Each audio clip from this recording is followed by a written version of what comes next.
Good evening, everyone. Welcome to the East Brunswick Public Library and Friends of the East Brunswick Environmental Commission's Option Green lecture series.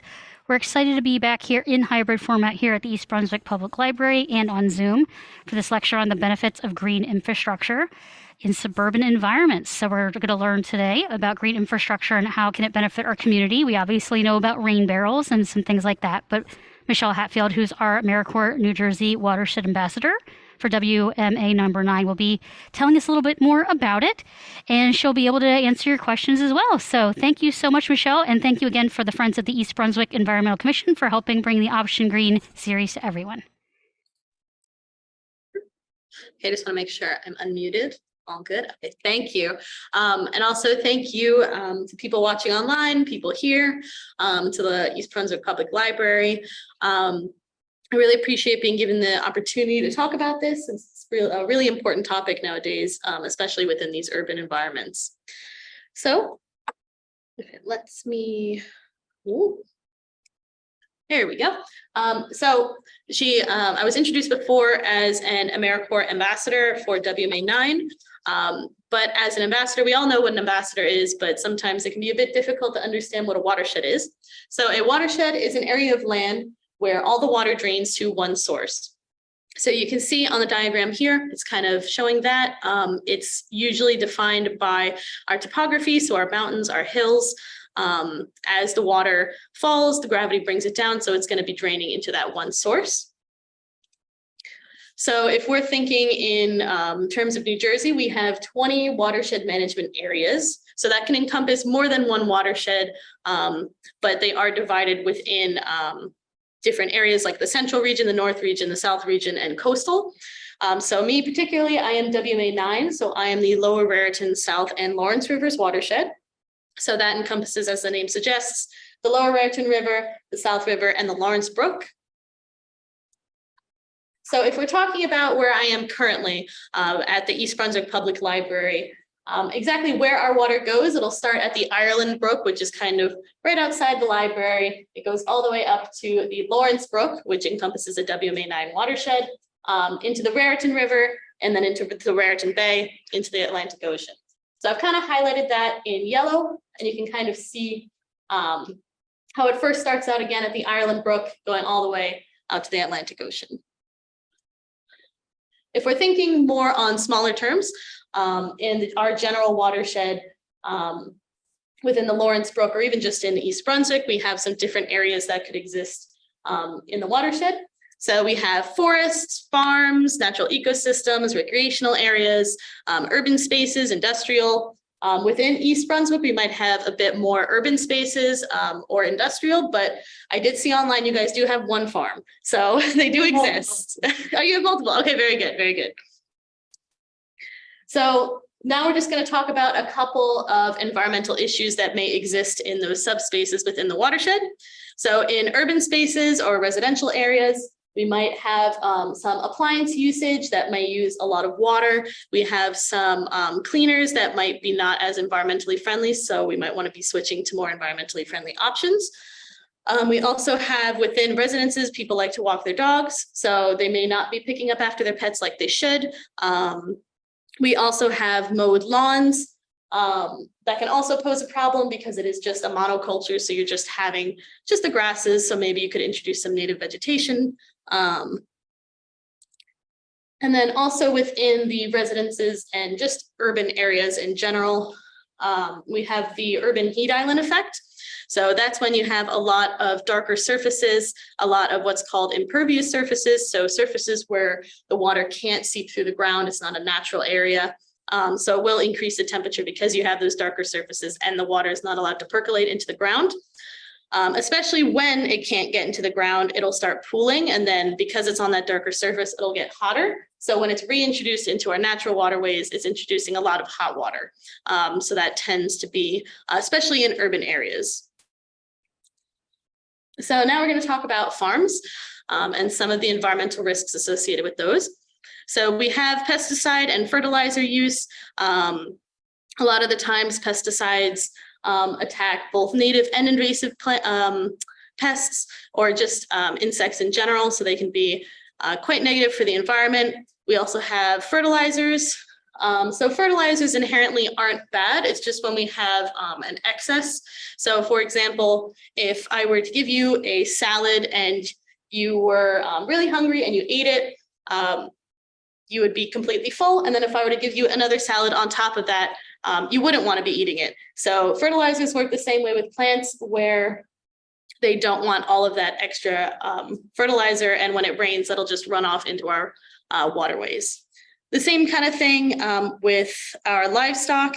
A lot of people may fence in their livestock along a waterway, and the livestock may have waste that enters the waterway, which could be an issue. Another thing with farms, and again with fertilizers, is you have this process called eutrophication, or HABs, which is a harmful algal bloom. So what happens when you have that excess fertilizer, it could leach into the ground and then into a waterway, or it could run off the ground if there's a lot of excess, in turn feeding a lot of algae that extra nitrogen or phosphorus from the fertilizer. And then that will cover any sort of sunlight getting to the fish, therefore decreasing the oxygen in the water and killing off the fish. So we also have some environmental issues in recreational areas and open space areas. Generally, we like to think that these are the most environmentally friendly areas, but they can have some issues. Specifically, when you have open spaces in recreational areas, it might not have any sort of buffer from the ground to water. And then when you have golf courses, it's kind of the same thing, where you don't have a lot of native vegetation and you just have a lot of maintained areas that could use some of that extra vegetation. Another thing that could lead to a lot of environmental issues is along our roads and parking lots and construction zones. So if you ever see that rainbow sheen after it rains, it's kind of like car oil, which can then get into our waterways while it rains.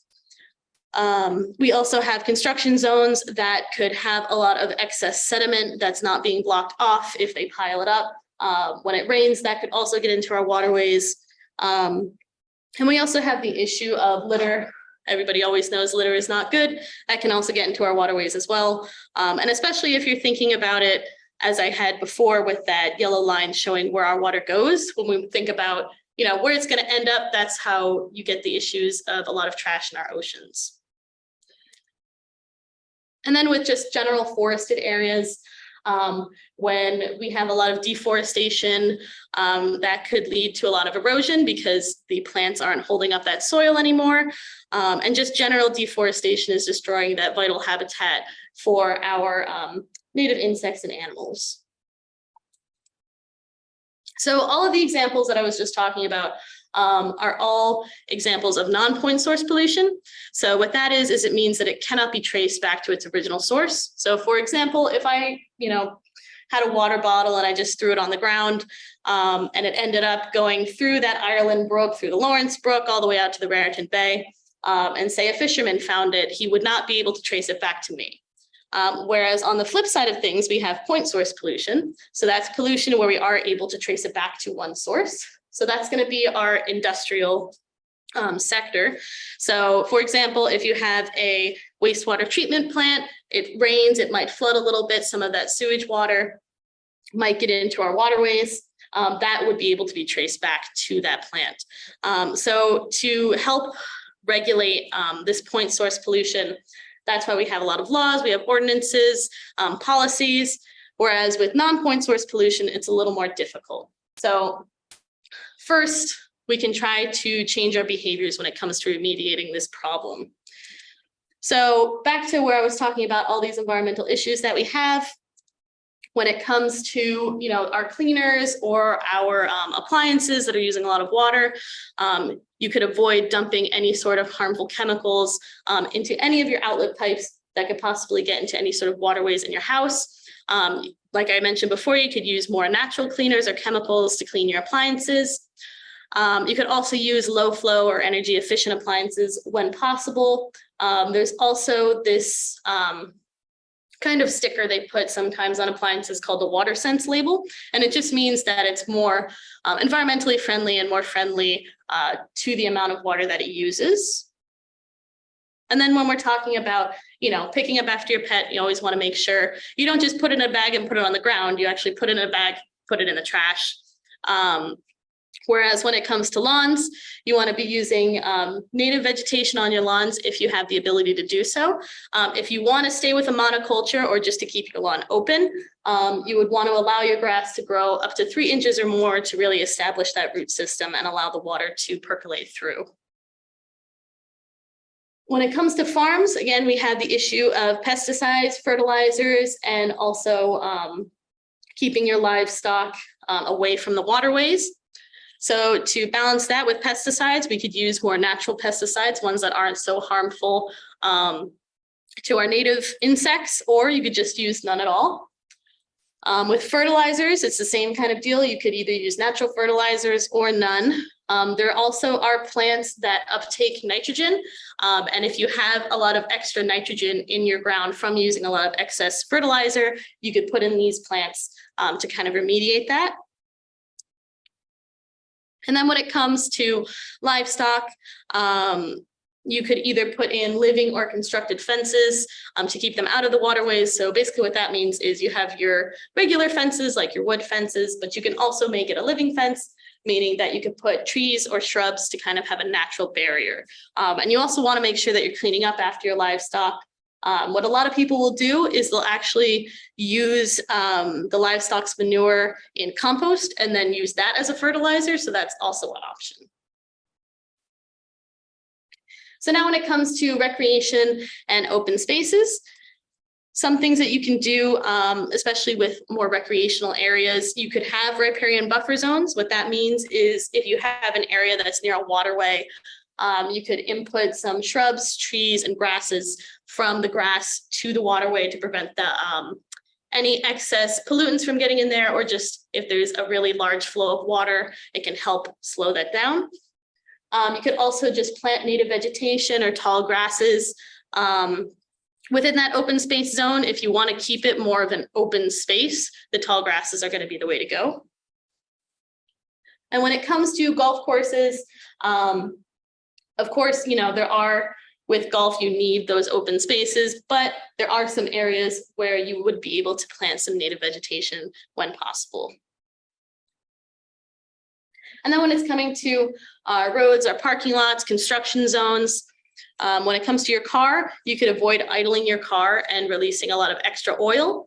You would want to make sure that you have routine car checkups to make sure that you're also not leaking more oil than you need to. And then if it's possible, you want to use more sustainable transportation like walking and biking. And then when it comes to construction, if you're doing some construction in your backyard, you always want to make sure that you're doing or you're using sedimentation barriers just to prevent that water from carrying all the sediment past the construction zone into a waterway. And when it comes to litter, generally just don't litter. It's not too hard of a concept, but you can also volunteer at cleanup events like the ones that I do. So also when it comes to forests, generally we want to be planting trees to help stabilize that soil, replace the ones that have been deforested, especially in areas of erosion or near a waterway. That's where it's going to be the most important. You also want to reduce your reliance on those paper products or other wood products and maybe switch to something more sustainable like steel or a metal. So those are all behaviors that we can implement with ourselves. We also have the option of installing green infrastructure. So green infrastructure is just an approach to stormwater management. It mimics natural systems to increase that infiltration of water into the soil or to store it and allow for reuse. So the first example of green infrastructure that I'm going to go over is a disconnected downspout. So what that is just basically redirecting your downspout to a pervious area or somewhere that the water can percolate into the soil. So you can kind of see in the diagram here, some people have their downspout directly connected to the standpipe. What they did here was they just used an elbow and kind of, again, disconnected that downspout into their lawn. Some people like to put it into a planter box. A couple other examples I'm going to be going over Our rain barrels, sometimes people like to disconnect their downspout there. So speaking of that, we have rain barrels. And rain barrels and cisterns. So the difference between the two is that rain barrels tend to be smaller, whereas cisterns hold a larger volume of water. And you can see the example kind of to the left, that bigger barrel looking thing, that would be a cistern, whereas the smaller ones are just our rain barrels. So I know nobody online can see me, but I do have an example here. But if you're following, you can pick it up and put it running your own. Perfect. Okay, here we go. All right, so we have an example of, let's see, is this gonna work here? Maybe if I step out of frame, there we go. So we have an example of a rain barrel here. You can see it kind of has the faucet down here. This is where you would be using or getting that collected rainwater. You have an area up top that you have a mesh screen. So this is where your connected downspout would go. You would have this mesh screen to prevent leaves and other debris from getting in there, as well as prevent mosquitoes from forming on the top of the water. You also have an overflow area. So that's what this hose is connected to. So this would just allow you, in case the barrel becomes full, it's just an overflow area. But what a lot of people like to do, and you can kind of see it in the gray example on the slideshow, is that they'll put the overflow into a garden or maybe a permeable area where that water can then be released back into the soil.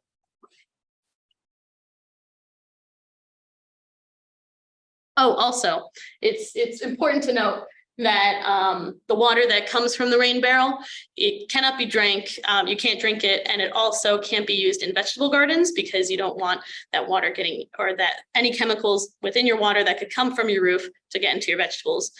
So you would just want to use that for flower gardens or watering your lawn. So the next thing, we have our rain gardens.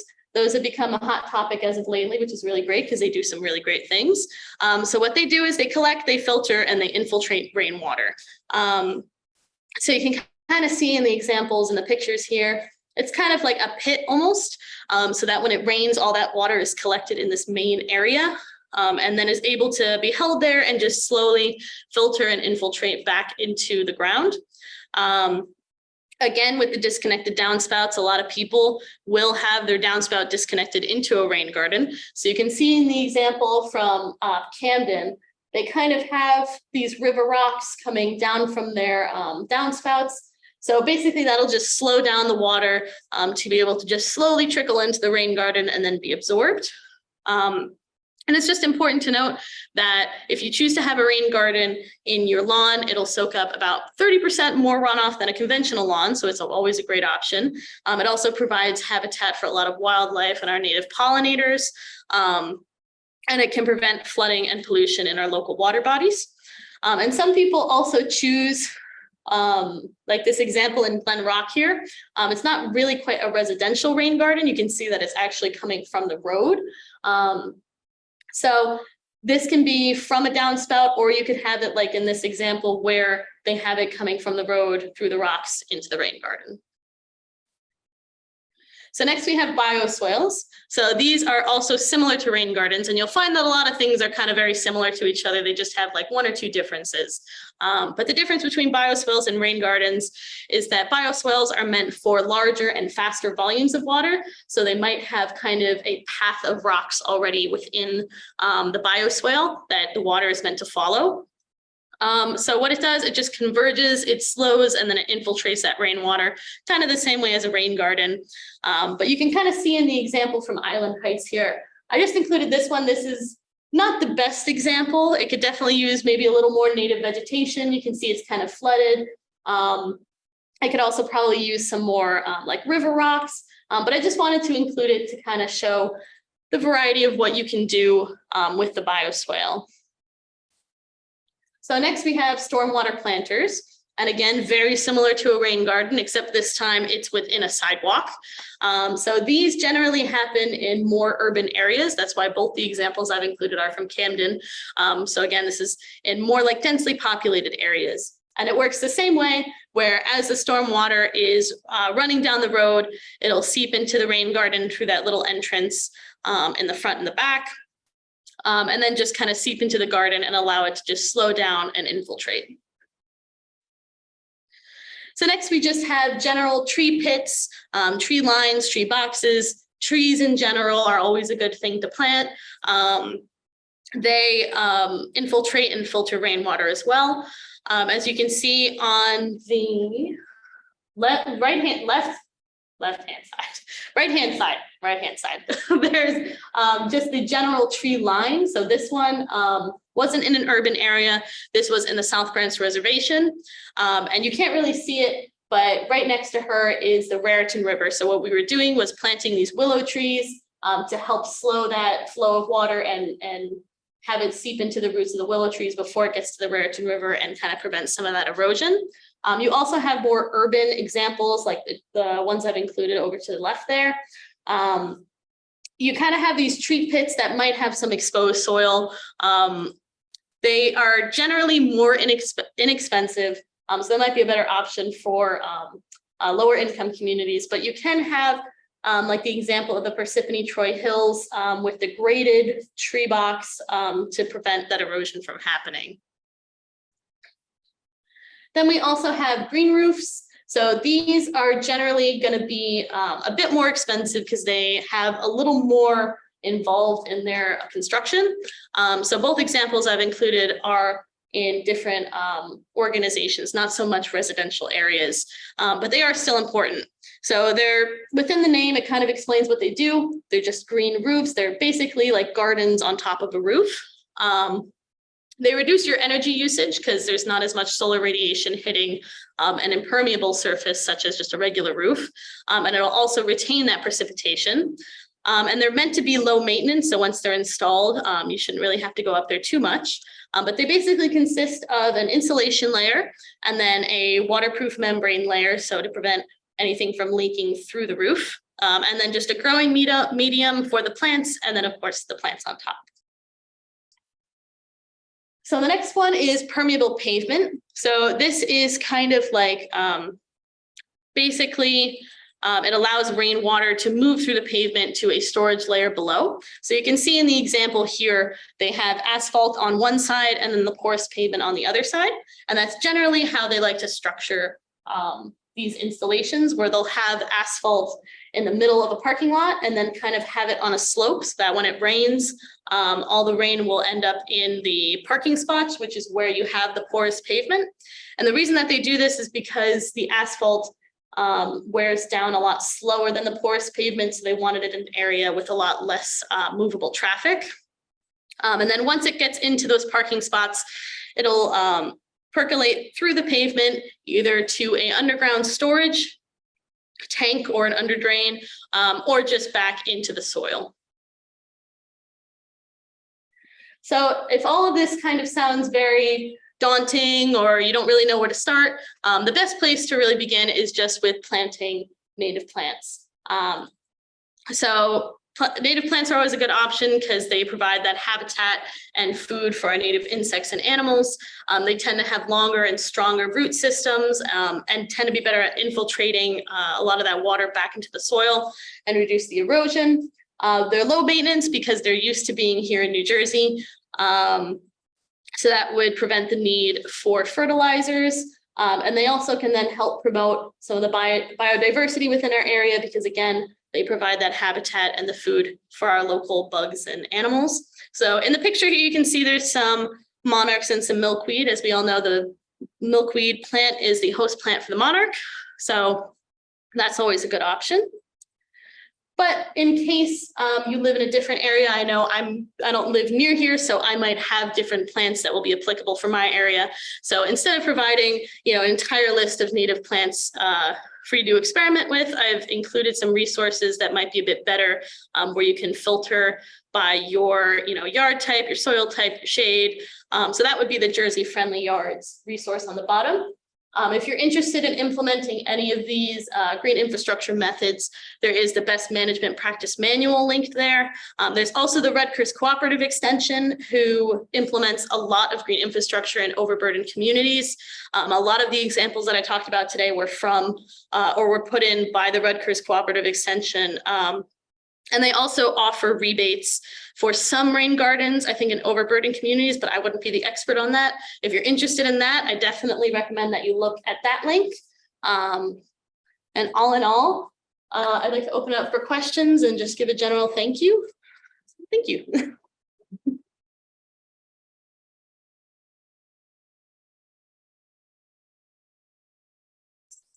If we have any questions, please type them into the chat.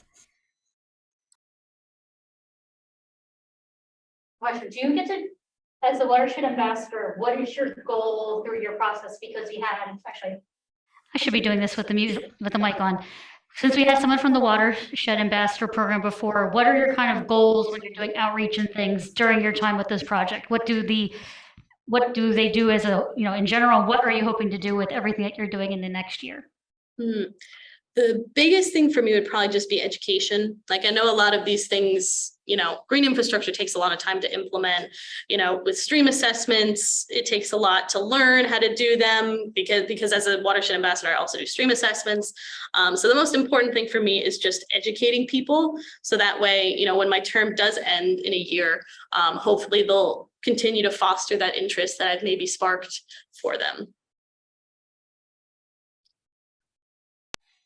Does the Watershed Ambassador, do you have a website? I think you have some handouts, right? I do. Do you have a link to those that I can put in the chat for people? I do. Did you say pictures? So do you have a link that I could, to that document so I could send it to the people in the chat? Sure. Would you like a? Yeah, I'll type, yeah. Here's the means. Okay, I just want to make sure I can get it to them. Sure. Thank you. So for the people online, I'm going to put it into the chat. It's going to take me one moment because I'm a slow typer. What are some examples of green infrastructure projects that you've worked on in the past year as a watershed ambassador?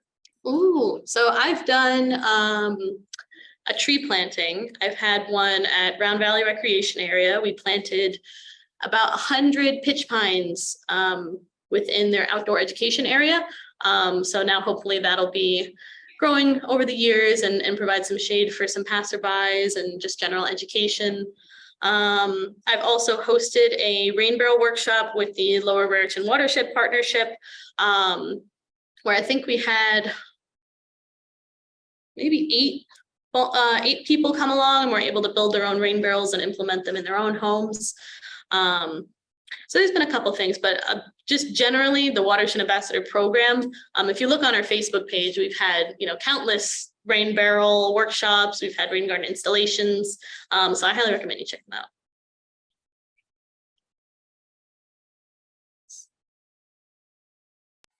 Okay, well, even if you don't have any questions, Michelle has her email on the slides. I'm going to type it into the chat, wma9.njwap@gmail.com. Michelle, thank you so much for taking your time and helping spread all this important information about sustainability to our communities and making it seem a lot more approachable, because sometimes people just look at the terms and don't know quite what they mean and how some of the things are really practical things that we could do to improve our planet for everyone. So thank you so much for coming. This is being recorded. Oh, Tin says thank you so much for the presentation. So we are recording this, and hopefully the next day or so, I will have it up on www.ebpl.org/YouTube, or search the East Brunswick Public Library on YouTube, and you'll come up with our channel. So again, thank you so much, Michelle. Thank you to the Friends of the East Brunswick Environmental Commission for our Option Green series, and hope that everyone has a good evening.